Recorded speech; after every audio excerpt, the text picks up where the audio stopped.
Hey all, before we get started, you ought to know. Today's program contains numerous swear words like fudge, only we're not going to say fudge. Do not listen with your kids unless they're cool. Here comes a short intro for yet another very, very different episode. Today is a numerologically Slatanic day. Today is 6/6/26. Woe to you, O earth and sea. Anyhow, today marks two major events on the Slayer calendar. One, today is Tom Araya's birthday. Happy 65, Tom. We talked about him a couple weeks back. If you haven't yet, check that out. As Bluto said, it don't cost nothing. Two, today's topic is the International Day of Slayer. It is the semi-unofficial Hesher holiday, which has been raging for a couple decades as of today. I am your metal bro, DX Ferris, D like Demonomania, X like Xenomorph, Ferris like the state. Normally, every week I read you a chapter or two or three from my updated, massively expanded band biography called Slayer 66 2/3, a metal band biography, or How Fucking Slayer Kicked Fucking Ass. That is normally. But this week is something you have never seen before. It's something I've never done before. This is a story you've never heard before. You've never even read it before. Nobody has. Today's show is a co-production of Talkin Slayer and the International Day of Slayer itself. Today, for the first time, the founder of the long-running, recurring, monumental metal moment tells the unredacted story behind the obscure, confusing, intentionally misleading, legendary history of the International Day of Slayer. Today is the show's first ever guest, Jeff Tandy. For a long time, founder of Slayer Day was his secret identity, for reasons we'll get into. But still, you may have known him from the metal world anyway. He is the host of the underground metal podcast, Metal Enema, and he is a veteran metal musician. His current band is Imprecation, which is a satanic death metal band from Texas, which performs internationally and has stuff out now on Nuclear War Now Productions. And that, friends, is the agenda for this unhallowed yet rad day. If you like it and you want to hear more interviews, please reach out and let me know. The best place to find me is on Instagram. The handle is Slayer Books, with an S on the end. Instagram, Slayer Books. And here, a full moon is up. It's pretty full, not quite, close. The Rolling Rock neon sign is lit. Are you ready? Live, on tape, in stereo. The action's steady. Here it comes. South of Heaven is really the cathedral inside Hanneman's head. All that darkness, all that brooding. Slayer is something that you have to evangelize, I think, where you're coming to your audience. You're going, this is the thing, this is the big deal. And they go, yes, it is. And that's it. Talkin Slayer! So we are Talkin Slayer. For the first time ever, Talkin Slayer is not just me. When I say we are Talkin Slayer, it's not just me and you, the fans. We are Talkin Slayer with somebody today. For reasons that we will get into, tell us who you are and what your name is. My name is Jeff Tandy, and I am the founder of the National Day of Slayer. National Day of Slayer? What is that? The National Day of Slayer is a call to action. Every June 6th, Hessians worldwide come together to do something in which we can all agree, which is listening to Slayer. Finally, one of the most dismissed cultural groups in the world has a holiday to call its own. We ask everyone to join our cause and to stand unified in celebrating metal music and proving to the rest of society that we have a voice. And today, June 6th, 2026, how long have you been doing this? It's the big one. It's the 20th anniversary because this was founded on June 6th of 2006. Reasons for that, obviously, numerology, 6606. Tom Araya's birthday, most metal birthday ever, 666 is in there. Yeah, the impetus was that I live here in Texas, and there's still a lot of Bible Belt folks floating around, even in the more progressive areas, and I saw a billboard for the National Day of Prayer, which was going to be celebrated on May 4th of 2006. And I looked at that as I was driving down the road, I guess maybe in January of that year, and I went, National Day of Prayer. I was like, we need a National Day of Slayer. And I realized, prayer. yeah, exactly.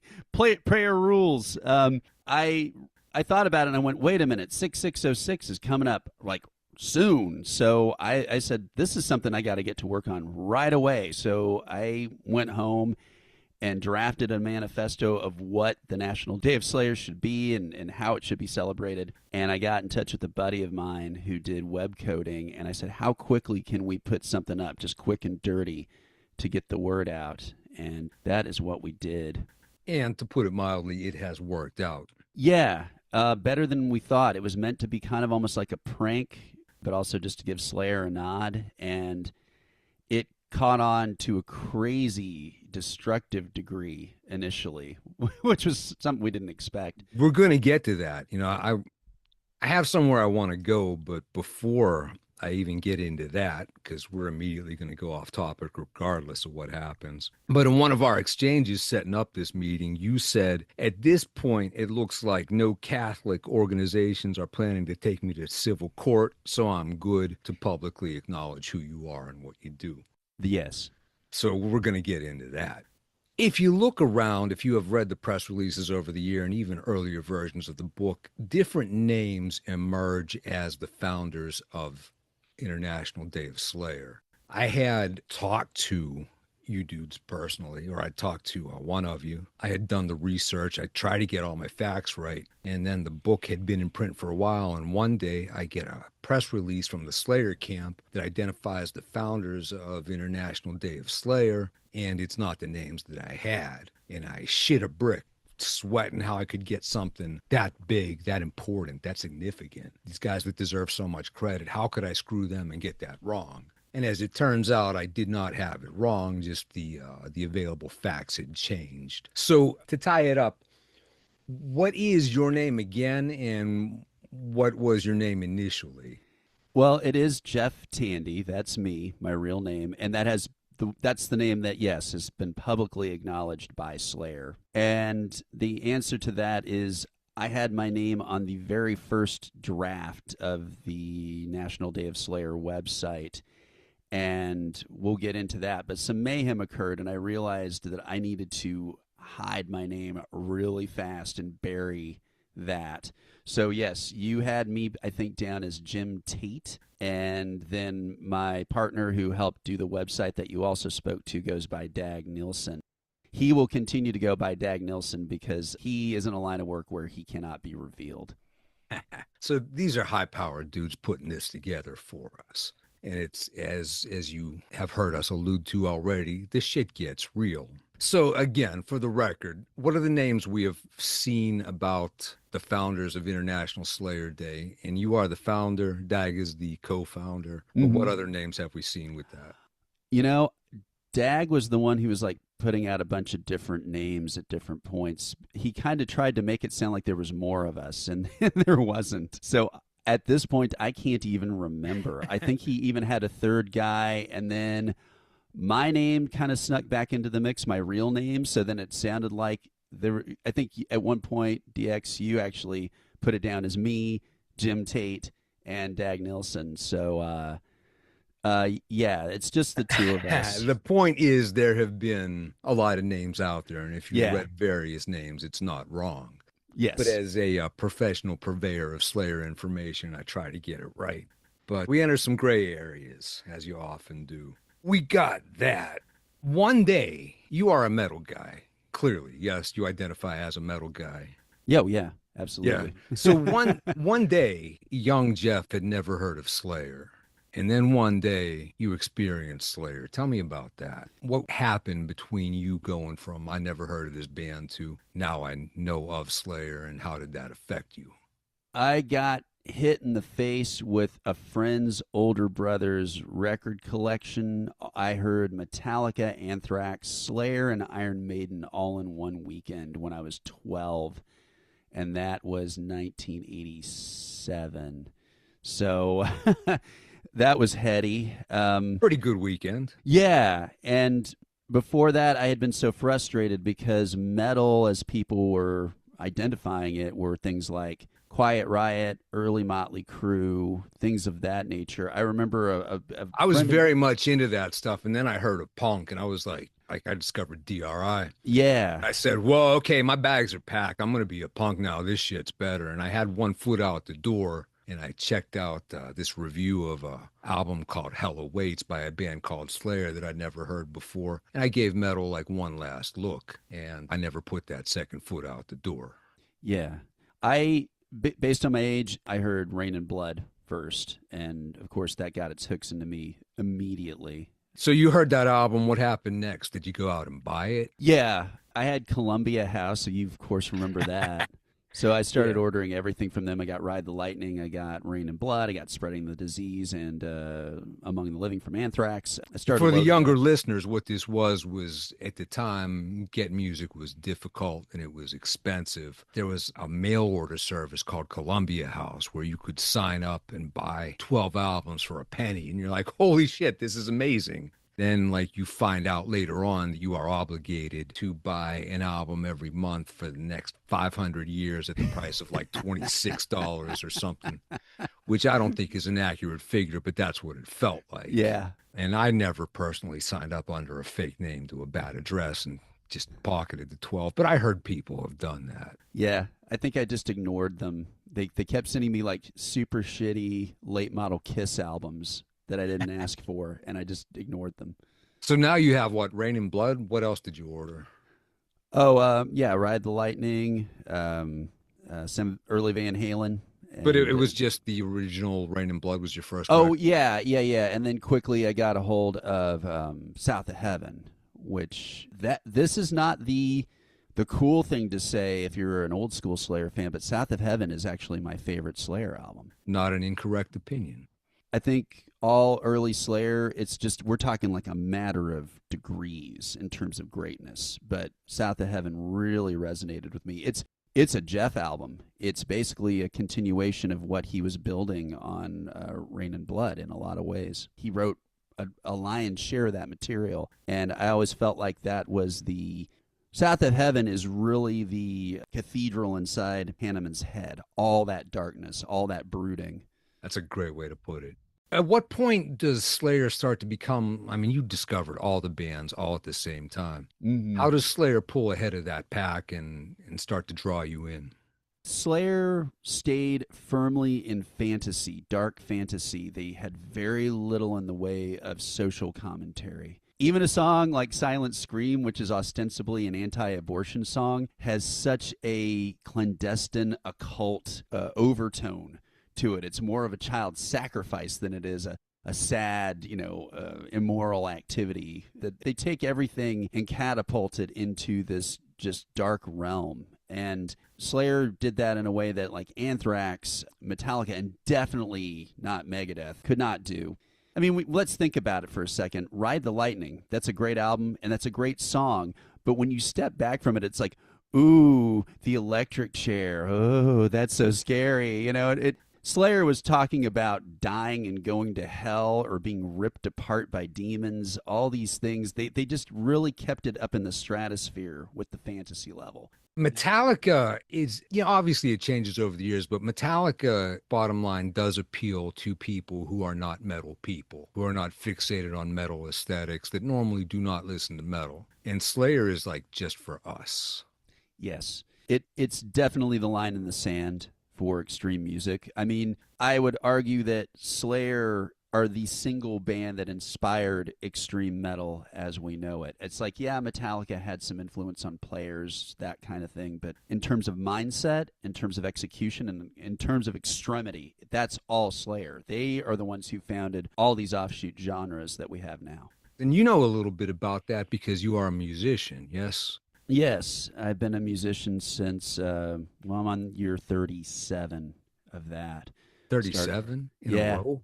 Yeah, I started when I was 15 and formed my first band, I guess 1991 now. So maybe I'm miscounting. 1990 was when I kind of activated. So anyway, yeah, I've done death metal, black metal, and thrash throughout my career, and I've toured the world with those bands. And I've been Slayer adjacent many times, never opened for Slayer. But I know I'm at a point in my career where I know everybody who knows them. So that's one of those things. Nice. So how do you see? I mean, what are some of those influences musically? Like, how does Slayer lead us to death metal? How does it lead into this? How does it lead into that?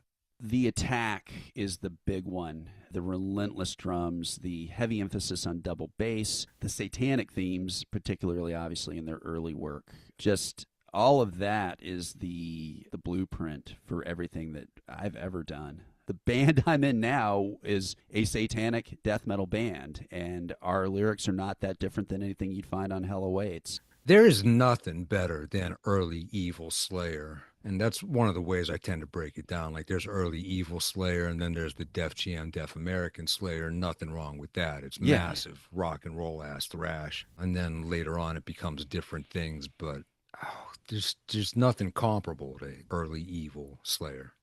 Absolutely. And I always hold up, it's weird because even veteran Slayer fans don't lock onto this until I mention it, but I say the perfect mission statement for Slayer and for everything that they created behind them is Satan holds my future, watch it unfold. Bam, there it is. How do you break down, over the years, how do you break down the eras of Slayer? Or is it all Slayer to you? No, it's definitely era based. I agree with you that there's Metal Blade Slayer and then there's Def Jam Slayer. Although on that Venn diagram, there's a hell of a lot of overlap. I mean, Rain and Blood is a very evil album for sure. I would say South of Heaven becomes a little bit more social, but still with a very dark framing. And then Seasons in the Abyss is kind of where they finally rose out and started to join the ranks of Metallica and that and their peers, speaking more about social stuff. They started replacing Satan with war, which is what all yeoman extreme metal bands start to do. They stop singing about Satan and start singing about war. I don't know why this happens, but they always do that. By the time Seasons in the Abyss arrived, I liked half of it, and I was already marinating in apex level death metal at that point. And you take a band like first 2 or 3 album Morbid Angel or first 2 or 3 album Deicide, and Slayer actually started to look a little bit more conventional to me. And I mourned that a little bit. I didn't want to not be blown away by Slayer 100%, but I couldn't lie to myself. It was starting to fade, and they were starting to be overtaken by the bands they directly influenced, and those bands were taking it back to Hell Awaits levels of intensity and ferocity, and that was really exciting. Have you heard the Hell Awaits reissue? No, I want to get it. The price point made me balk a little bit. I'm also not a vinyl guy. I don't even have a record player. I'm a CD guy. I am not conscientious or deft enough to put up with what vinyl requires to not injure it. You know?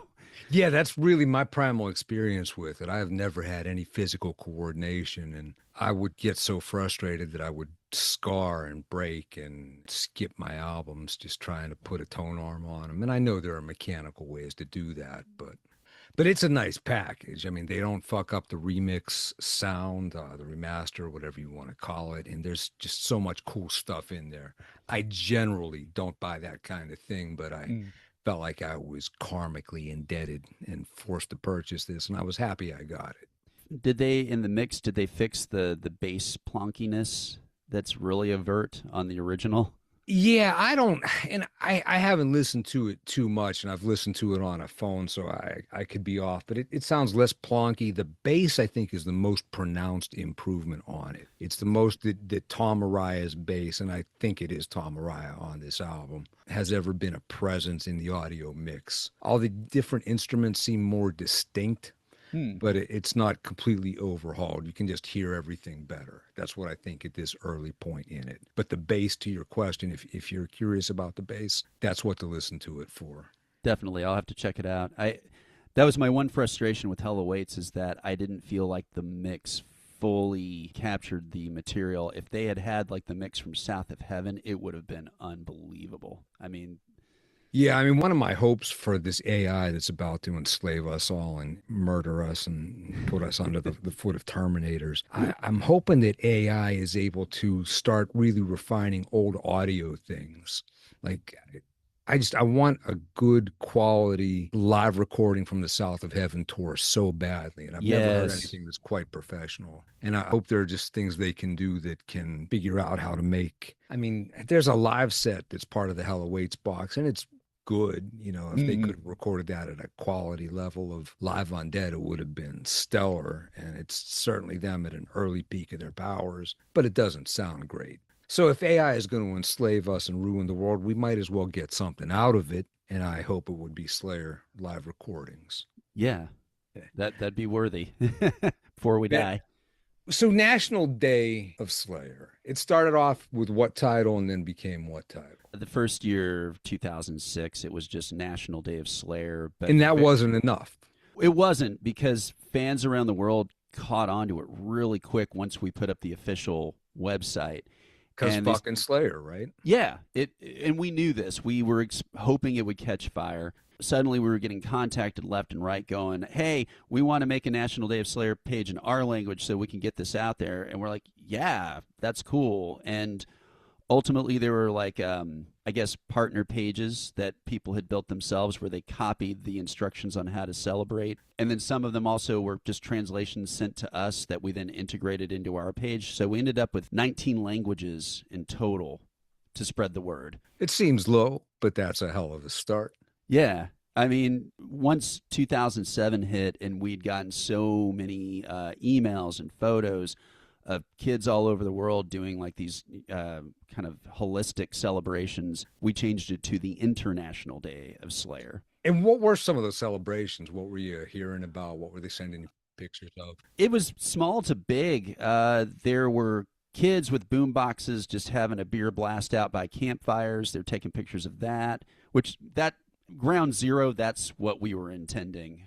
There were also like pubs and places like Holland where they were actually announcing like it's National Day of Slayer. Come, have a beer and we're going to blast Slayer in the pub. Or there was cover bands putting on shows for it. Lots of vandalism, and we'll get to more of that in a minute. But I was about to ask. yeah, we encouraged everybody to spray paint Slayer logos anywhere they could. We got pictures of places like Poland. Some kid went to a grocery store and they were like restocking the shelves, and he spray painted the Slayer logo all over the metal shelf tops. People spray painted Slayer logos at the bottom of empty swimming pools. One guy spray painted the logo really huge in the bottom of like a dry riverbed where the during the rains the water would fill it up, but then as soon as it dried out again you'd see the Slayer logo. So Man, so jump into 2006, you start drifting in a certain direction toward the band.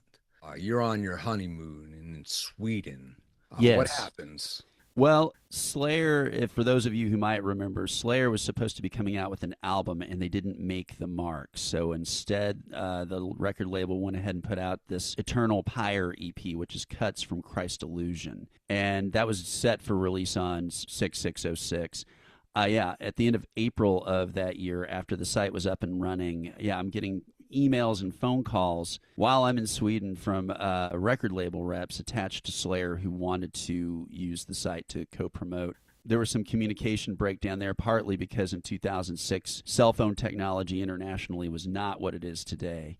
Communication breakdown in the Slayer organization or outside, that's a recurring theme. Yes. So ultimately, I didn't get through to them, and they didn't get through to me, and we couldn't make it happen. But I was like, oh wow, they're onto us. They're aware. This is good. Now, one of those incidents was Jeff Hanneman is talking to KNAC in LA is it May 30, 2006? Yeah, right before the National Day occurred, Jeff Hanneman was interviewed on KNAC in LA, and one of the big tenets of the celebrating the National Day of Slayer is don't go to work, listen to Slayer. Stage a slay out. Don't go in. You're listening to Slayer today. And that really resonated with Jeff, and he went on the record in that interview. He said, that's funny as hell. I'd like to get up that day and just turn on the news like everyone's walking out of work. And I got to say, man, him saying that something I had done in the name of the band was that cool, that was all I needed. I was like, if anything else happens with this, I don't even care. He liked it. That was a big deal for me. Yeah, I was able to give something back to the master and make him feel good for a while. Yeah. Stepping aside from the history, who do you rank as the band's MVP? Are you a Jeff guy? I am a Jeff guy, but I don't lose sight of the fact that in the Metal Blade era, growing up listening to Slayer and having all my metalhead friends, Kerry King was the guy to beat back in the day. Everybody had the Kerry King poster, and everybody's like, man, Kerry King, because, he was the one who had all the regalia. Yeah, I mean, Jeff was a fairly, and by no means am I bagging on him. I have never looked as metal as Jeff a day in my life, but Jeff was a fairly nondescript blonde dude, like straightforward hair, metal jacket, t-shirts. To his credit, that's a good way to be. But Kerry, whoever looked at metal in his life? Oh, yeah. Kerry set the standard for presentation in extreme metal, for sure. But I think where the dynamic flipped is that Kerry started dialing that back slowly but surely. And by the time Rain and Playing Blood... guitar with all those nails on your armband, it's not easy. No, I do a version of that to this day, and it is challenging.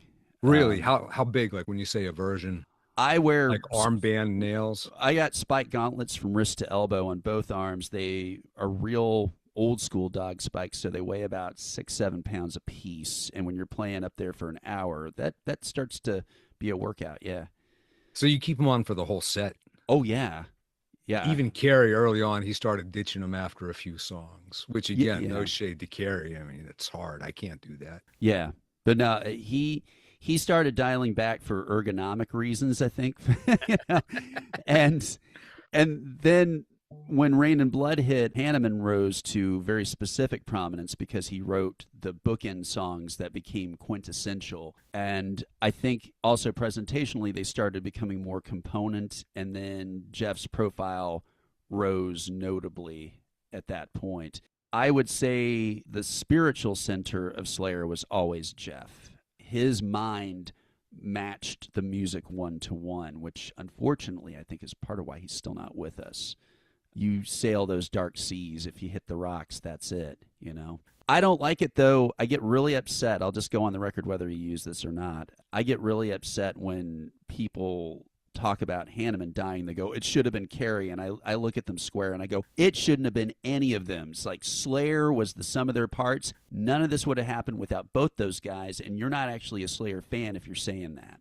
It took Kerry to put Jeff's work on his shoulders and get it out there into the world, because Jeff was not that concerned about being a rock star and being famous and getting out there. Yeah, Kerry was the organizer, and he deserves full credit for that. As I say in the book, I see a very close alternate reality where Jeff didn't meet Kerry. I think he would have been in a band like Dr. No or something like that. Yes.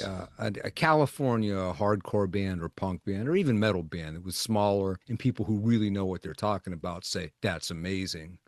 But certainly wouldn't be like a worldwide figure if Jeff was left to his own devices. And thank God he was not. Yeah, absolutely. That's what's so fascinating about Slayer to me, as we talk about week after week, is the synergy of it. Working together, those four guys just exponentially put their force and their energy and their output larger than what it ever would have been alone. Yeah, and each one of them independently set a standard for their respective role.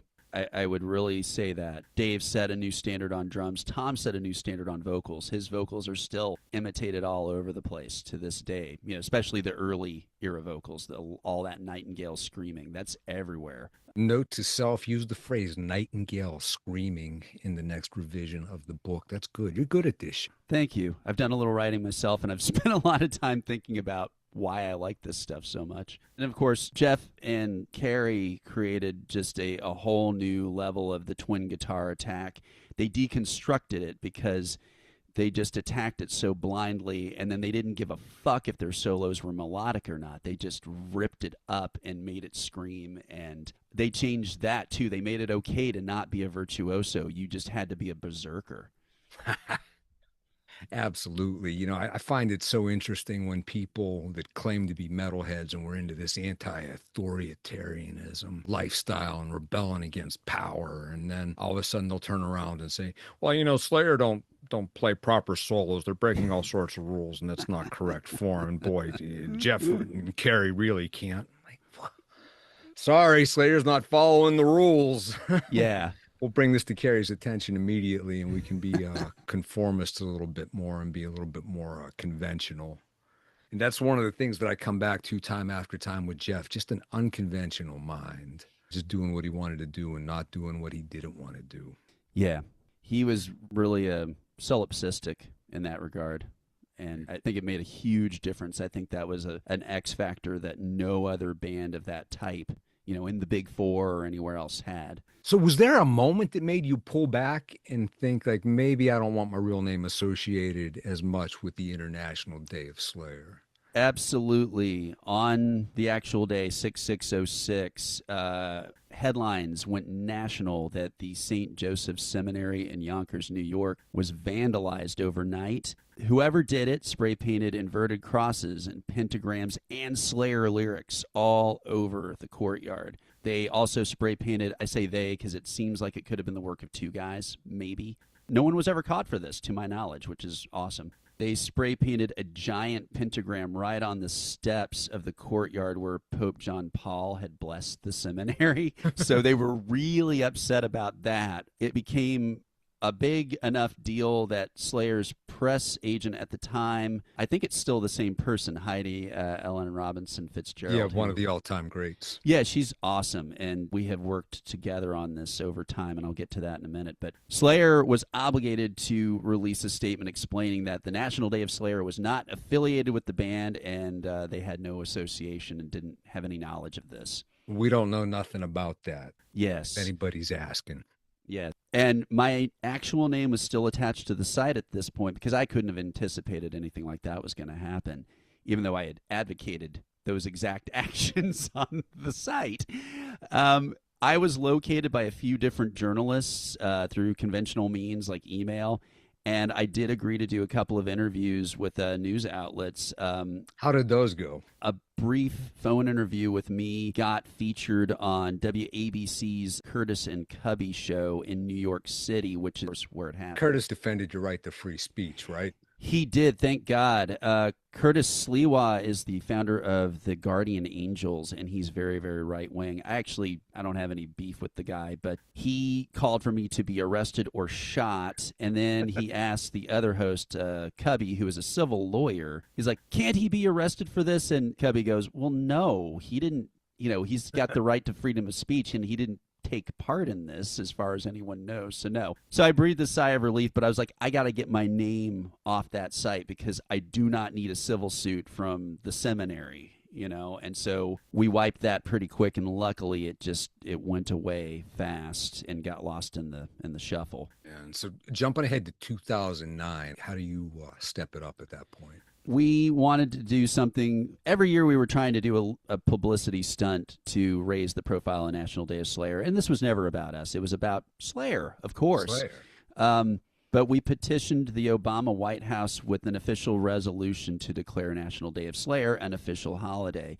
And you actually have to create a proclamation, like they give you a form that you can download. Anyone can do this. And so we publicly posted the language of the form and announced that we were doing this, and we wanted President Obama to say, and I hereby declare that Slayer is freaking awesome and that all Americans should listen to Slayer on the National Day, because Obama was not acknowledging the National Day of Prayer, which was pissing off the Christians. He just said, I will just pray, privately at home with my family like I always do. And we said, if Obama doesn't declare it the National Day of Slayer, we hope that he will still listen to Slayer at home with his family like he always does. And we also sent a copy of Rain and Blood by Amazon to the White House mailroom for him to have it on hand. And the short version is that Slayer's PR agent loved it and reached out to me directly and said, this is awesome. We love this. It's such a great idea. What a cool thing to do. And she's like, I've got something for you for this year. And she sent us a video file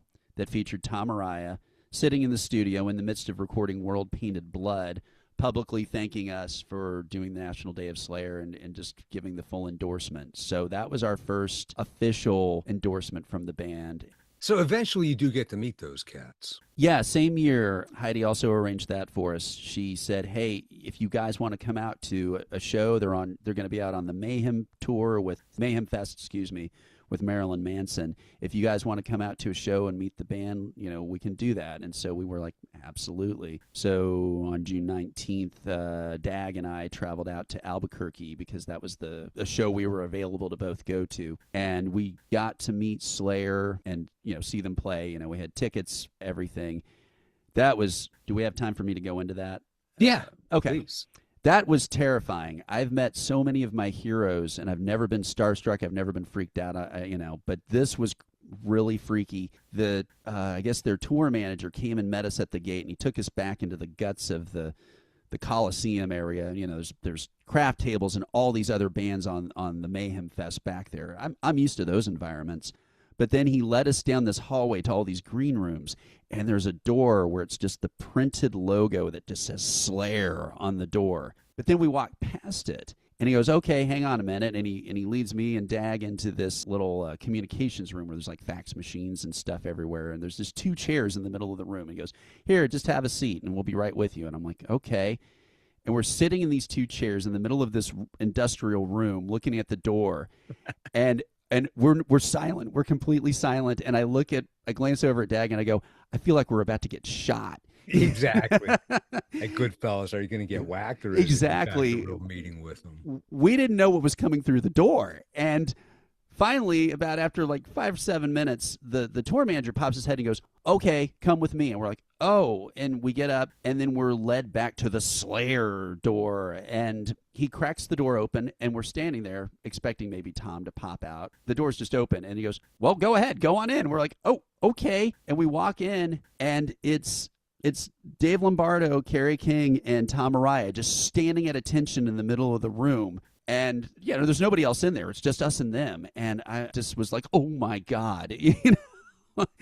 And hard swallow, then walked forward and said, "Hey, guys. Hey, it's great to meet you. Thanks so much for having us. Wow," and shook their hands. And Kerry, of course, is just living behind his sunglasses, nods, grunts in approval, shakes my hand. We're going to talk about the sunglasses in a second. Yes. Tom is, of course, genial. And then I'm kind of looking around as I'm greeting them. Jeff is not there. And I didn't want to be rude, but I'm like kind of taking my eyes around. And I'm about to go, "Hey, where's Jeff?" And then Hanneman jumps from behind me right in my face. He's like, "Hey." And I was like, "Oh."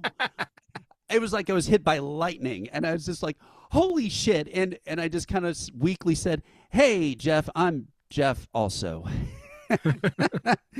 And we chatted for a moment, just all of us, and then took a couple of pictures. I did not bring anything to autograph. It was nothing like that. I didn't. I really didn't want to snow them with a bunch of things. It felt like such a rare moment that it's almost like if you say or do the wrong thing, it was going to end, And the thing that was funny is that they had lost track of who we were. And Tom said, "Hey, man, thanks for coming out." And I said, "Well, thank you for sending that great video for the site." And he goes, "Oh, which site?" And I said, "National Day of Slayer." And he goes, oh, and they all look at each other like, "Oh, okay." Oh, that's why we're talking. And then they warmed up a little more. And then we just, like I said, chatted friendly for a few minutes. Carrie's nail gauntlet was sitting on the table, and I was like looking over at it, and I wanted to go, "Hey, can I touch that? Can I pick that up?" And I didn't do it, So then we were let out back, and it was so great because Carrie's wife, Aisha, who is just nice as hell, she is. She realized who we were, and she came running up to us like, "Are you the National Day of Slayer guys? Hey, come with me." And we went over and looked at their tour buses, and she kind of showed us around and told us what was going on. And then in the midst of this, Tom pops out, and he's heading back to the bus, and he walks back over to us, and he's like greeting us again and thanking us for coming, and he was very, very nice, and we were just like, trying not to pass out. But then, they played a great set. I went up into the photo pit because I had full access, and Tom knew I was there, and he even looked directly at me for a couple of photos and gave me the what's up. That was amazing, and it was also really crucial because that was one of the last times Hanneman was out on stage before he got sick. And when he had to stand down, I was like, oh man, I'm not going to go see Slayer again till he's recovered and back, and we didn't know. Sadly. Yeah. More in a minute. Check this out.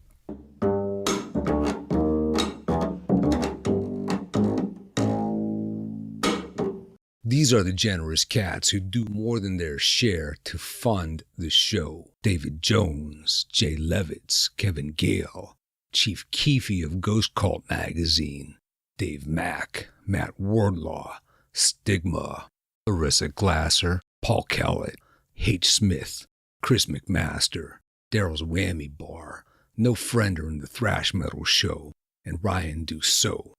Gratitude.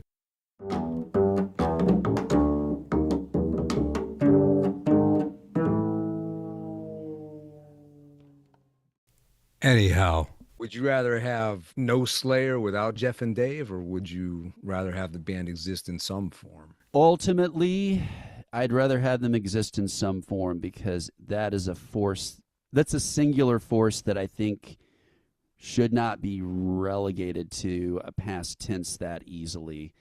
I kind of like the idea that Slayer, what they're doing now, I sort of appreciate, even though they did the final shows and all that stuff. They're now just kind of manifesting sort of just like a thunderstorm where they just show up here and there and then disappear again.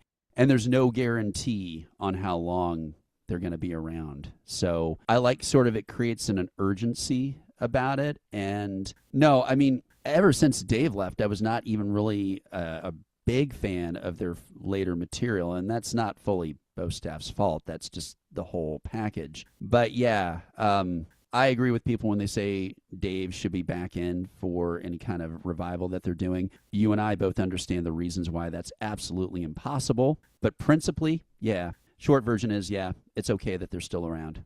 So that was not the only time you would cross paths with them. You were at another official event in May 2013. Do I understand that correctly? Yes. When Jeff passed away, we wanted to travel. Me and my wife wanted to travel to the memorial celebration that they hosted in LA. And I contacted Heidi through, Slayer's press agent. And she very graciously gave us passes to get in, which meant there was like 2,000 people. It was like a public event, but then they had the invite only line.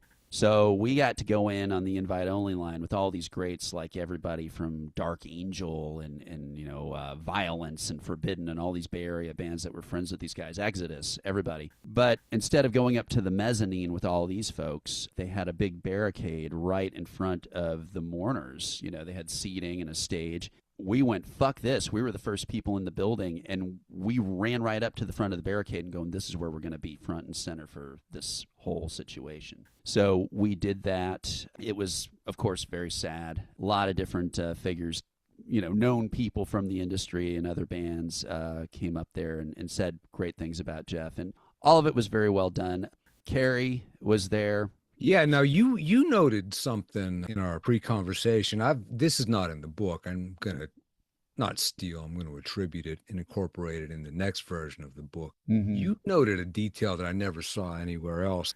You don't get a lot of human moments with Kerry King. Like we talked about in the sunglasses. In the book, I describe his sunglasses as his portable privacy fence. Yeah. Like absolutely. you're never seeing truly what's going on in Kerry's mind. He has those sunglasses. He never has to look at you, and you're very seldom seeing his eyes. And I respect that, and I get that. But you saw something that day. Yeah. Kerry, of course, had the sunglasses on. He got up on the pulpit and told some cool stories from the early days of him and Jeff. And they sat back down, and then they started doing a slideshow of Jeff's life. And, showing pictures of Hanneman as a kid and early Slayer. They're actually playing Fade to Black by Metallica underneath it because Slayer has no ballads, So, yeah. But Kerry's sitting, facing the stage. But I was close enough to see him still with his sunglasses on, and he's reaching up surreptitiously and wiping tears from his eyes. And he tried not to let on, but that really moved me because he'd lost his friend, and he's a stoic dude, and even then, he didn't want to let on, and I can understand why. I've been there, but that really captured that moment for me.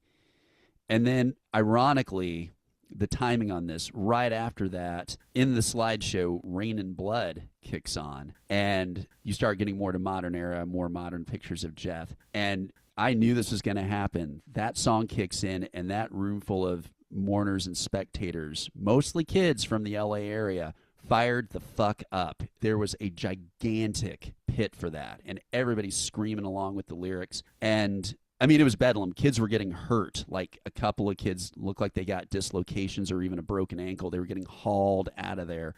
Carrie didn't move a muscle. He's just looking straight at the stage. He didn't look over his shoulder. He didn't glance or anything, you know, and that was really solemn. You've seen some shit, to put it mildly. Who do you think Slayer fans are? You know, obviously, like, there's not one answer to it, but when you think of Slayer fans, what do you think of? I think it's what you and I were discussing before we started recording here. The unifying factor of Slayer is a primal force. They speak for so many of our angry and frustrated minds. And I think Slayer fans, well... Okay, I'm glad I get to float this one. I hope you keep this. I have a theory about how Slayer fans work, because Slayer had the Slatanic Wehrmacht, right? Okay, yes. All of the old school fans are members of the Slatanic Wehrmacht. And all the newer era fans, like God Hates Us All era, are the Slayer brown shirts. because the guys who like the song Payback more than they like a song like Hell Awaits are always the big couch-sized ball hat wearing bros, and they pit it up. And we say this respectfully. Yes, but it's just the truth. They pit it up super hard for that era material, and then they almost kind of act like they don't know what's going on if Slayer plays something like Black Magic. You know what I mean? So I think there is an era division between the Slatanic Wehrmacht and the Slatanic brown shirts. But just like in that famous army, both sides were really important to victory. Yeah, and this is just a metaphor. This is not a political endorsement. No, by no means. And I wouldn't even bring that up if Slayer didn't have a self-declared Wehrmacht. Yes. Know? Yeah, not for nothing. So shortly after the memorial, what's the next acknowledgement of National Day of Slayer from the organization? Yeah, that was a surprise. Kerry King publicly posted on social media. I guess he was out in Europe somewhere, and it was like, it's a very somber shot of him standing at the edge of a waterway. And he has his glasses off for this, right? Yes, he does. Yeah, he does. And it's windy, and it looks like it's a little bit raining, and he just goes, hey, you know, it's the National Day of Slayer. I forget exactly what he said, but he made a video specifically for that, acknowledging it. And it was somber, because this is only a month after Jeff is in the ground, as it were. So it had kind of a sentimental quality to it, but that was the first time Carrie had ever acknowledged it on video. I will go back and say that Carrie and Jeff were also interviewed leading up to the original celebration in 2006. Jeff talked about how much he loved it, and Carrie, in an inimitable Carrie fashion, said, "I'm just mad I didn't think of it." Well, he has a lot going on. You handled that for him, and he seems to appreciate it. Definitely. Speed round here. Mm-hmm. Favorite Slayer album? It's going to be South of Heaven. I know that's not the cool one for a lot of people, even though it's a great, great album. But everybody's like, what? Not Rain and Blood? Not Hell Awaits? It's like, yeah, we're talking about a matter of degrees. But South of Heaven, again, to me, it's the interior of the cathedral of Jeff's mind. Absolutely. Does South of Heaven sound good, or does it sound bad? I think it's brilliantly applied. That is one of the few albums in my entire collection where you can play it on a boombox, on headphones, on a jukebox, or on a PA system at a club, and it sounds exactly the same. It is so balanced. It is so powerful. It never misses. It sounds exactly the same no matter what venue. That's just such a killer record. Favorite song? Silent Scream. The utter urgency and relentlessness of that song, front to back. I'll also footnote it and say that part of the reason South of Heaven is my favorite album is that it's, despite the ferocity of Rain and Blood, South of Heaven is Dave Lombardo's finest moment on a Slayer record. He does so many things on that record that are just next level. I mean, his fills, just the atavism by which he is playing, because he'd cracked the code on Rain and Blood, and then he was already apex level by the time they got to South of Heaven. It's my theory. I can't prove this, but I think once he was back in the band, I think they held him back in the mix. I think he was never in the spotlight again in the way that he was on those Def Jam albums, and that's a shame. Yeah, I agree. And on South of Heaven, he's not doing the super iconic, recognizable like cymbal rides, and he's not doing the thud thud thud. But just the way he plays and the things he does are, as you know, pretty impressive. Yes, definitely. Favorite era of Slayer? I'd have to say the through line of where they were at Live Undead, where it all came together. It was still old Slayer, classic early Slayer, as we knew them at the beginning, but they were like really starting to gain a lot of power and a lot of momentum. But visually, they were still the band that we all think of from the start, with leather jackets on stage, with spikes on stage, all that kind of thing. So if you had a time machine, what era would you go see, or do you have a specific show that you wish you could be at? I wish I could have seen, well, we can get into some deep lore for a moment. I really wish I had seen Slayer in my hometown of San Antonio in 1984, where they did the famous Slayer versus Slayer show.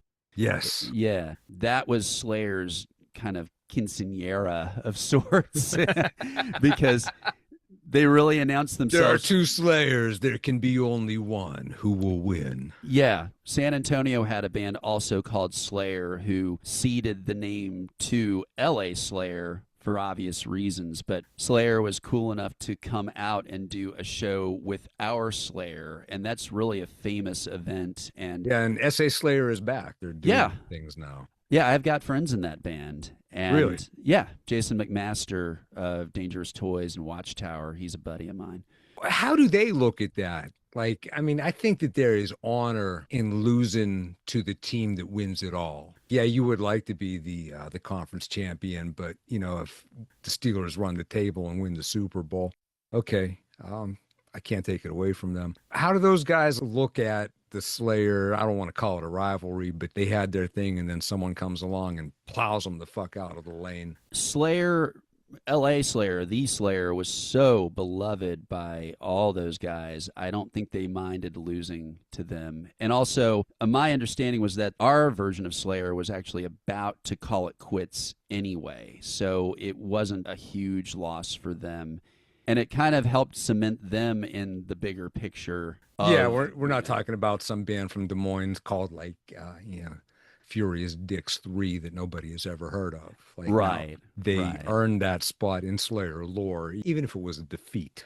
Yeah, exactly. But again, what a band to lose out to. You know, yeah. the band that changed everything. And also from there, Slayer became like the band in San Antonio. Like when they came through, it was not a joke. I was there for that, and ultra violent, ultra intense. Just, you know, that crowd was just as insane as the music. So what is the most bonkers Slayer show you have seen personally?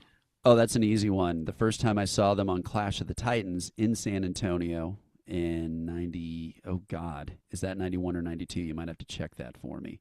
I think it's 91. Clash of the Titans, of course, was Slayer, Megadeth, and Anthrax. 91. Yeah. Summer of 91. And who opened that show for you? Like when I saw that, it was Alice in Chains. Well, Alice in Chains opened all of them, but then, of course, they had the revolving headliners. Yeah. And Slayer went on first, which all of us were mad about. And also, it was an open-air arena with a concrete tarmac. And this is summertime in Texas. This is before they used to spray the kids down with hoses, you know, from behind the barricade. We're all fucking dying. So your shoes are just melting onto the concrete. Oh, yeah. And it became like a CIA experiment to test the level of violence based on heat exposure, because Slayer came out and everybody's like, okay, because they never announced it in advance. We had no idea. Slayer walked out and we're like, okay, it's on. And everybody just started killing each other. I mean, I'm trapped up against the barrier. Everybody's getting crushed. There's some guy on meth flipping out, and there's a kid next to him who had one of those wrist casts, like he'd clearly broken his arm skateboarding or something. And this kid is like smashing the meth head in the face with his cast because the guy's freaking out. People are falling out from heat exhaustion because it probably was like a heat index of 106 on that fucker. Yeah, and it was one of those things. Slayer, the scariest thing about that is that was like the first truly extreme show I had ever been to. I'd seen Iron Maiden and stuff like that. But I'm looking at the band, they're watching us kill each other, and it's like they don't even seem to notice that people are getting hurt and maybe dying. You know, Tom gets on the mic, he's like, "So how's it going?" You know? So, yeah, far and away, that was the most extreme Slayer show I'd ever been a part of. And it was a baptism by fire. I was all in, and I was like going, holy shit, this is scary and awesome. What do you think happens when Slayer takes the stage? Like, it's a phenomenon that is difficult to describe. Yeah. How do you see it? Remember those electric football games in the 70s where it just was like vibrating and it moved the players around? That is the effect Slayer has on their audiences. They get up there and it's like everybody's vibrating and freaking out and just completely letting go of any sort of polite impulse in their body.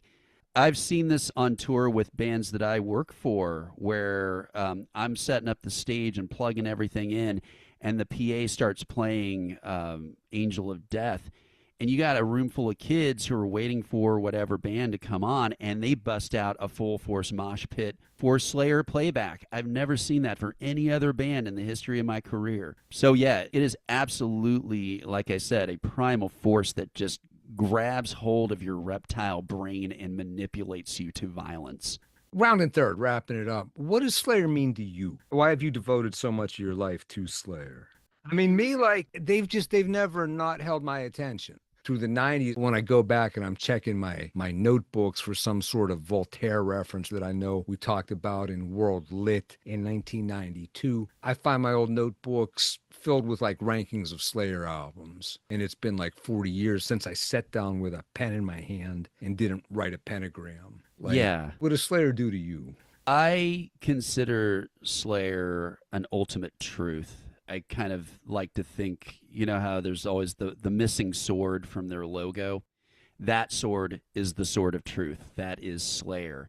It is this inalienable reality. It is a show of force. It is a triumph in many ways. It is a rejection of everything conventional, courteous, reasonable.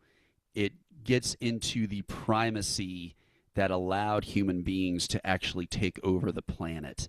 And it's distilled into these songs that ask you to go back to those places and become that thing again. You're good at this shit. Thank you. And so, International Day of Slayer 2026. Number one, where can we learn more? Where can we check out what's going on? We are at the National Day of Slayer.org. All one word, National Day of Slayer.org. We are an unofficial outlet, so we kind of just archive our impact and our participation. And we don't speak for Slayer directly, obviously. We're kind of just, at this point, we're just sort of an adjunct that they've voluntarily and graciously embraced. At this point, our legacy is that they've incorporated it into all of their relevant promotions. I'll quickly just mention that they do their record labels and their own web shop every year do the National Day of Slayer sales and market it that way, or International Day of Slayer. Their record label, Nuclear Blast, released stuff on 6/6, calling it International Day of Slayer special releases. So the fact that we actually helped change Slayer's packaging is insane to me. Igloo released those really great coolers with the speakers. That was an official National Day of Slayer product release that they incorporated. So it's less about what we're doing, and it's more about our spiritual presence helping Slayer promote themselves and being able to say, yeah, this is a real thing. Are you on the socials? Is there anything we can find you on Instagram or such? Just me, but I don't really do a lot of promotion for it because I always felt like it would be crass to try to turn it into a thing that became about me or me and Dag or whatever. This is supposed to be a zeitgeist-driven thing. And I'm satisfied that now, 20 years on, everybody thinks it's a thing. They acknowledge it as a thing, and they're talking about it. And, I'm already seeing all the grassroots stuff that's happening this year. Like every year, there's like metal swap meets themed around National Day of Slayer that are going on that weekend, next weekend. There's parties, all kinds of stuff that I get sent all the time. So it's public domain. So I don't worry about like really pushing it, because it's like, we all know this. It's like you don't have a social media site for Easter. Everybody knows it's Easter, So 6/6/26, what should we do? You should do what you do every year, which is to listen to Slayer full blast in your car, listen to Slayer at full blast in your home, listen to Slayer at full blast at your place of employment or any public place you prefer. Do not use headphones. The object of this day is for everyone within earshot to understand that it's the National Day of Slayer, because as we know, national holidays in America aren't just about celebrating, they're about forcing it up on non-participants. This is over now. Thank you for your time. Thank you for your work on behalf of this thing of ours or theirs. Yeah, absolutely. Thank you, too. Anything you have to say to the fans? Yes, Slayer is in all of us, whether you know it or not. If you aren't sure, go back and listen to your favorite Slayer album and you will feel it. You know it's true. Also, don't treat the band ever as a past tense, because they are an eternal force, and that's what National Day of Slayer is for. They wouldn't stay dead. No. And even if they stop, even if we don't see them play again, that doesn't mean shit. They're still here. They're with us. And final. Lay it on us. Hail Slayer, hail Hanneman. Fucking Slayer, Jeff. Fucking Slayer. This sort of weekly show is mostly a chronological history of the thrashiest of the big four American thrash metal bands.